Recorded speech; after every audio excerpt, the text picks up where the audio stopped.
ನಮಸ್ಕಾರ, ನೀವು ನೋಡ್ತಿದ್ದೀರಾ ಸ್ಪೀಡ್ ನ್ಯೂಸ್ ಕನ್ನಡ. ನಾನು ಪ್ರಿಯಾ ಸೋಮೇಶ್. ಒಂದಷ್ಟು ಜನಗಳಿಗೆ ಡೌಟ್ ಇದೆ, ಈ ಪಂಚ ಗ್ಯಾರಂಟಿ ಯೋಜನೆ ಏನಿದೆ ಅದೇನಾದರೂ ನಿಲ್ಲಬಹುದಾ, ನಮಗೆ ಇನ್ಮೇಲೆ ದುಡ್ಡು ಸಿಗಲ್ಲ, ನಮಗೆ ಇನ್ಮೇಲೆ ಕರೆಂಟ್ ಫ್ರೀಯಾಗಿ ಸಿಕ್ಕಲ್ವಾ ಅಂತ ಒಂದಷ್ಟು ಜನಕ್ಕೆ ಡೌಟ್ ಇದೆ. ಈ ರಾಜ್ಯದಲ್ಲಿ ಪಂಚ ಗ್ಯಾರಂಟಿ ಯೋಜನೆಗಳನ್ನು ನಿಲ್ಲಿಸುವಂತಹ ಮಾತೇ ಇಲ್ಲ ಅಂತ ಹೇಳ್ಬಿಟ್ಟು ಚರ್ಚೆ ನಡೀತಾ ಇದೆ. ಗ್ಯಾರಂಟಿ ಅನುಷ್ಠಾನದ ಸಮಿತಿ ಜಿಲ್ಲಾಧ್ಯಕ್ಷ ಯಲುವಹಳ್ಳಿ ಎನ್ ರಮೇಶ್ ಅವರು ಜಿಲ್ಲೆಯಲ್ಲಿ ಈವರೆಗೂ ಪಂಚ ಗ್ಯಾರಂಟಿ ಯೋಜನೆಗಳನ್ನು 95% 98% ಯಶಸ್ವಿಯಾಗಿ ಅನುಷ್ಠಾನಗೊಳಿಸಲಾಗಿದೆ ಆಲ್ರೆಡಿ. ಇದರಲ್ಲಿ ಯುವ ನಿಧಿ ಒಂದು ತೃಪ್ತಿಕರವಾದ ಪ್ರಗತಿ ಸಾಧನೆ ಮಾಡಿಲ್ಲ ಅನ್ನೋದು ಬಿಟ್ಟರೆ ಇನ್ನೆಲ್ಲದೂ ಕೂಡ ಎಲ್ರಿಗೂ ತೃಪ್ತಿಯಾಗಿದೆ. ಆದರೂ ಕೂಡ ಇಂತಹ ಯಶಸ್ವಿ ಕಾರ್ಯಕ್ರಮದ ಅನುಷ್ಠಾನದಲ್ಲಿ ಕೂಡ ಲೋಪಗಳಾಗಿರೋದು ಕಂಡು ಬಂದಿರುವ ಹಿನ್ನೆಲೆಯಲ್ಲಿ ಪಾರದರ್ಶಕತೆ ತರಲು ನಮ್ಮ ಸರ್ಕಾರ ಆಲ್ರೆಡಿ ಮುಂದಾಗಿದೆ. ನೂತನ ಮುಖ್ಯಮಂತ್ರಿ ಡಿ ಕೆ ಶಿವಕುಮಾರ್ ಅವಧಿಯಲ್ಲಿಯೂ ಕೂಡ ಪಂಚ ಗ್ಯಾರಂಟಿ ಯೋಜನೆ ಯಾವುದೇ ಕಾರಣಕ್ಕೂ ನಿಲ್ಲೋದಿಲ್ಲ, ಅದು ಮುಂದುವರಿಯುತ್ತೆ. ಇದ್ರ ಬಗ್ಗೆ ಯಾರಿಗೂ ಕೂಡ ಅನುಮಾನ ಬೇಡವೇ ಬೇಡ ಅಂತ ಹೇಳ್ಬಿಟ್ಟು ಜಿಲ್ಲಾ ಗ್ಯಾರಂಟಿ ಅನುಷ್ಠಾನ ಸಮಿತಿ ಜಿಲ್ಲಾಧ್ಯಕ್ಷ ಯಲುವಹಳ್ಳಿ ಎನ್ ರಮೇಶ್ ಅವರು ಹೇಳಿದ್ದಾರೆ.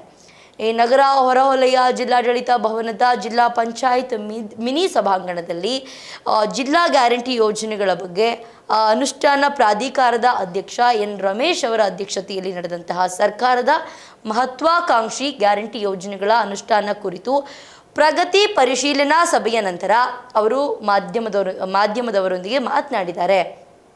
ಜಿಲ್ಲೆಯಲ್ಲಿ ಈವರೆಗೂ 5 ಗ್ಯಾರಂಟಿ ಯೋಜನೆಗಳನ್ನು 95% 98% ಆಲ್ರೆಡಿ ಯಶಸ್ವಿ ಮಾಡಲಾಗಿದೆ.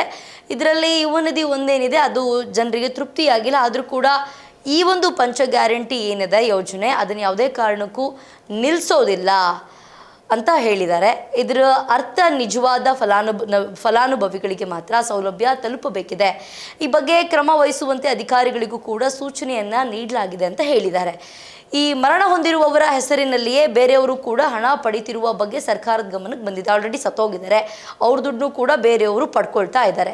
ಜಿಲ್ಲೆಯಲ್ಲಿಯೂ ಕೂಡ ಅಂದರೆ ಒಂದಷ್ಟು ಜಿಲ್ಲೆಯಲ್ಲಿಯೂ ಕೂಡ ಈ ಸಂಬಂಧ ಗಮನ ಹರಿಸುವಂತೆ ಮಹಿಳಾ ಹಾಗೆ ಮಕ್ಕಳ ಕಲ್ಯಾಣ ಇಲಾಖೆ ಜಂಟಿ ನಿರ್ದೇಶಕರಿಗೆ ಸೂಚನೆಯನ್ನು ನೀಡಲಾಗಿದೆ.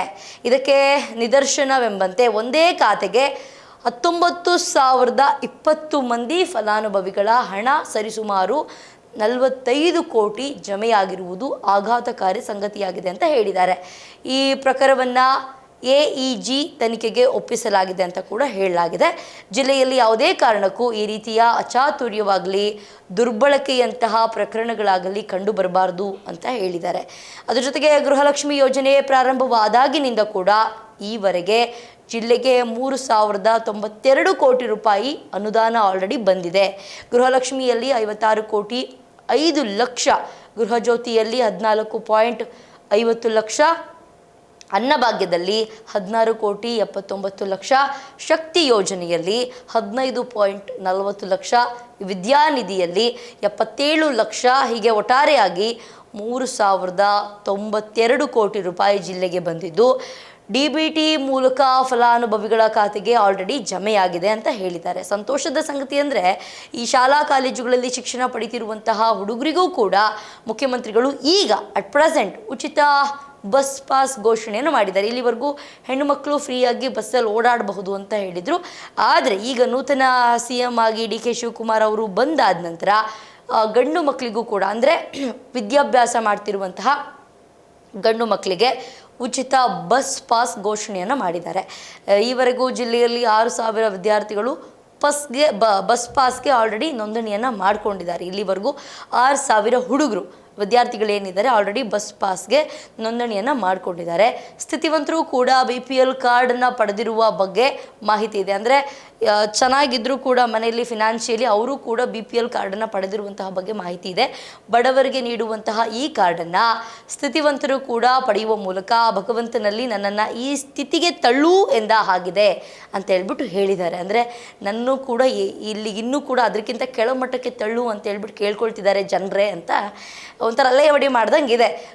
ಕೈ ಮುಗಿದು ಮನವಿಯನ್ನು ಮಾಡ್ತಾ ಇದ್ದೀನಿ, ದಯವಿಟ್ಟು ಕೂಡ ನೀವೇ ಖುದ್ದಾಗಿ ಬಂದು BPL ಕಾರ್ಡ್ ಏನಿದೆ ಅದನ್ನು ವಾಪಸ್ ಮಾಡಿ, ನಾನು ಕೈ ಮುಗಿದು ಕೇಳ್ಕೊಳ್ತಾ ಇದ್ದೀನಿ. ಇಲ್ಲ ಅಂತಂದರೆ APLಗೆ ಪರಿವರ್ತನೆ ಮಾಡ್ಕೊಳ್ಳಿ ನೀವೇ ಅಂತ ಹೇಳ್ಬಿಟ್ಟು ಮನವಿ ಕೂಡ ಮಾಡಿದ್ದಾರೆ. ಈಗ ಜಿಲ್ಲೆಯಲ್ಲಿ ಗೃಹಲಕ್ಷ್ಮಿ ಯೋಜನೆಯ ಫಲಾನುಭವಿಗಳ ಮರುಪರಿಶೀಲನೆಗೆ ವಿಶೇಷ ಒತ್ತನ್ನು ನೀಡಲಾಗಿದೆ. ಈ ನಿಟ್ಟಿನಲ್ಲಿ ರಾಜ್ಯ ಸರ್ಕಾರ ಸದ್ಯದಲ್ಲೇ ಮಾರ್ಗಸೂಚಿಗಳನ್ನು ಬಿಡುಗಡೆ ಕೂಡ ಮಾಡಲಿದೆ. ನಿಜವಾದ ಅರ್ಹ ಫಲಾನುಭವಿಗಳಿಗೆ ಮಾತ್ರ ಯೋಜನೆಯ ಲಾಭ ತಲುಪುವಂತೆ ಫಲಾನುಭವಿಗಳ ಮಾಹಿತಿಯನ್ನು ಪರಿಶೀಲಿಸಿ ಅಗತ್ಯ ತಿದ್ದುಪಡಿಗಳನ್ನು ಕೈಗೊಳ್ಳುವಂತೆ ಅಧಿಕಾರಿಗಳಿಗೆ ಸೂಚಿಸಲಾಗಿದೆ ಅಂತ ಹೇಳ್ಬಿಟ್ಟು ಜಿಲ್ಲಾ ಗ್ಯಾರಂಟಿ ಅನುಷ್ಠಾನ ಪ್ರಾಧಿಕಾರದ ಅಧ್ಯಕ್ಷ ಎನ್ ರಮೇಶ್ ಅವರು ಹೇಳಿದ್ದಾರೆ. ಅದರ ಜೊತೆಗೆ ಶಕ್ತಿ ಯೋಜನೆಯಡಿ ಮಹಿಳಾ ಪ್ರಯಾಣಿಕರಿಗೆ ಸ್ಮಾರ್ಟ್ ಕಾರ್ಡ್ ವಿತರಣೆಯನ್ನ ವೇಗಗೊಳಿಸುವಂತೆ ಅಧಿಕಾರಿಗಳಿಗೆ ನಿರ್ದೇಶನವನ್ನು ನೀಡಲಾಗಿದೆ.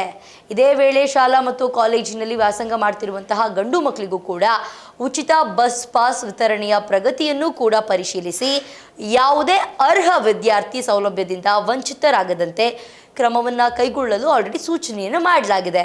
ಅದರ ಜೊತೆಗೆ ಗೃಹ ಜ್ಯೋತಿ ಯೋಜನೆಯಡಿ ಗೃಹ ಬಳಕೆಗೆ ನೀಡಲಾಗಿರುವಂತಹ ವಿದ್ಯುತ್ ಸಂಪರ್ಕವನ್ನು ವಾಣಿಜ್ಯ ಉದ್ದೇಶಗಳಿಗೆ ದುರುಪಯೋಗ ಪಡಿಸಿಕೊಳ್ತಿರುವಂತಹ ಪ್ರಕರಣಗಳ ವಿರುದ್ಧ ಕಟ್ಟುನಿಟ್ಟಿನ ಕ್ರಮವನ್ನು ಕೈಗೊಂಡು ಅಂತಹ ಸೌಲಭ್ಯಗಳನ್ನು ರದ್ದುಪಡಿಸುವಂತೆ ಸಂಬಂಧಪಟ್ಟ ಇಲಾಖೆಗಳಿಗೆ ಸೂಚನೆಯನ್ನು ನೀಡಲಾಗಿದೆ. ಅದ್ರ ಜೊತೆಗೆ ಈಗ 5 kg ಅಕ್ಕಿ ಜೊತೆಗೆ ಸಕ್ಕರೆ, ಬೇಳೆ, ಉಪ್ಪು, ಅಡಿಗೆ ಎಣ್ಣೆ ಸೇರಿದಂತೆ ಇನ್ನೊಂದಷ್ಟು ಪದಾರ್ಥಗಳನ್ನು ಒಳಗೊಂಡಂತಹ ಇಂದಿರಾ ಕಿಟ್ಟನ್ನು ಇನ್ನು 1-2 ತಿಂಗಳಲ್ಲಿ ಅನ್ನಭಾಗ್ಯ ಯೋಜನೆಯಡಿ ವಿತರಿಸಲಾಗ್ತದೆ. ಆಹಾರ ಇಲಾಖೆಯ ಅಧಿಕಾರಿಗಳು ಹಾಗೆಯೇ ಆಹಾರ ನಿರೀಕ್ಷಕರು ನ್ಯಾಯಬೆಲೆ ಅಂಗಡಿಗಳಿಗೆ ನಿಯಮಿತವಾಗಿ ಭೇಟಿಯನ್ನು ನೀಡಿ ವಿತರಣೆ ವ್ಯವಸ್ಥೆಯನ್ನು ಪರಿಶೀಲಿಸಬೇಕು.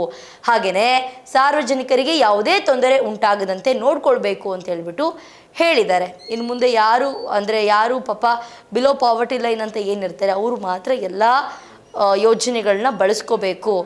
ಅಂದರೆ ಸ್ಥಿತಿ ಕೂಡ ತುಂಬ ಚೆನ್ನಾಗಿದ್ರು ಕೂಡ ಫಿನಾನ್ಷಿಯಲಿ ಅವ್ರಿಗೆಲ್ಲ ಒಂದು ಯೋಜನೆಯನ್ನು ಬಳಸ್ಕೊಳ್ತಾ ಇದ್ದಾರೆ ಅಂತ ಹೇಳ್ತಾ ಇದ್ದಾರೆ. ಗೃಹಲಕ್ಷ್ಮಿ ಯೋಜನೆಯಡಿ ಮಹಿಳೆಯರ ಬ್ಯಾಂಕ್ ಖಾತೆಗಳಿಗೆ ನೇರವಾಗಿ ಆರ್ಥಿಕ ನೆರವು ಜಮೆ ಆಗ್ತಾ ಇದೆ. ಅನ್ನಭಾಗ್ಯ ಯೋಜನೆಯ ಮೂಲಕ ಆಹಾರ ಭದ್ರತೆ ಹಾಗೆ ಶಕ್ತಿ ಯೋಜನೆಯ ಮೂಲಕ ಮಹಿಳೆಯರಿಗೆ ಉಚಿತ ಬಸ್ ಪ್ರಯಾಣದ ಸೌಲಭ್ಯ ಕೂಡ ಯಶಸ್ವಿಯಾಗಿ ಜಾರಿ ಆಗ್ತಾ ಇದೆ. ಇನ್ನು ಮುಂದೆನೂ ಕೂಡ ಜಾರಿ ಆಗಲಿದೆ. ಪಂಚ ಯೋಜನೆಗಳ ಅನುಷ್ಠಾನದಲ್ಲಿ ಪಾರದರ್ಶಕತೆ ಅಂದರೆ ಟ್ರಾನ್ಸ್ಪರೆಂಟ್ ಆಗಿರಬೇಕು ಕಾಪಾಡೋದು ಸರ್ಕಾರದ ಪ್ರಮುಖ ಉದ್ದೇಶವಾಗಿದೆ. ಕಾಲಕಾಲಕ್ಕೆ ಫಲಾನುಭವಿಗಳ ಮಾಹಿತಿಯನ್ನು ಕೂಡ ಮರುಪರಿಶೀಲಿಸಿ ವ್ಯವಸ್ಥೆಯನ್ನು ಇನ್ನಷ್ಟು ಪರಿಣಾಮಕಾರಿಯಾಗಿ ಮಾಡಬೇಕು. ಅಂದರೆ ಇನ್ನು ಮುಂದೆ ಯಾವುದೇ ಕಾರಣಕ್ಕೂ ಮೋಸ ಆಗಲ್ಲ. ಅಂದರೆ ಸತ್ತವ್ರ ಹೆಸರಲ್ಲೂ ಕೂಡ ಕೆಲವರು ದುಡ್ಡನ್ನು ತಗೊಳ್ತಾ ಇದ್ದಾರೆ. ಅದ್ಯಾವುದು ಕೂಡ ಇನ್ನು ಮುಂದೆ ನಡೆಯಲ್ಲ. ಇನ್ನು ಮುಂದೆ ಕಾಲಕಾಲಕ್ಕೆ ಫಲಾನುಭವಿಗಳ ಮಾಹಿತಿಯನ್ನು ಮತ್ತೆ ಮರುಪರಿಶೀಲನೆ ಮಾಡಬೇಕು ಅಂತ ಹೇಳ್ಬಿಟ್ಟು ಹೇಳಿದ್ದಾರೆ. ಕಾದು ನೋಡಬೇಕು ಇದೇನೆಲ್ಲ ಆಗುತ್ತೆ ಅಂತ ಹೇಳ್ಬಿಟ್ಟು. ಆದರೆ ಇನ್ನು ಮುಂದೆ ಪಂಚ ಯೋಜನೆ ಏನಾದರೂ ನಿಲ್ಲುತ್ತಾ, ಗ್ಯಾರಂಟಿ ಯೋಜನೆಯನ್ನು ಕೊಟ್ಟಿದ್ರು ಇದೇನಾದರೂ ನಿಲ್ಲುತ್ತಾ ಅಂತ ಒಂದಷ್ಟು ಜನಕ್ಕೆ ಡೌಟ್ ಇತ್ತು. ಯಾವುದೇ ಕಾರಣಕ್ಕೂ ಇನ್ನು ಮುಂದೆ ಅದು ನಿಲ್ಲಲ್ಲ. ಈಗೇನಿತ್ತು ಇಲ್ಲಿವರೆಗೂ ಅದೆಲ್ಲದೂ ಕೂಡ ಕಂಟಿನ್ಯೂ ಆಗುತ್ತೆ ಅಂತ ಹೇಳಿದ್ದಾರೆ. ಇದಾಗುತ್ತೆ ಇವತ್ತಿನ ವಿಶೇಷ. ನೋಡ್ತಾ ಇರಿ ಸ್ಪೀಡ್ ನ್ಯೂಸ್ ಕನ್ನಡ.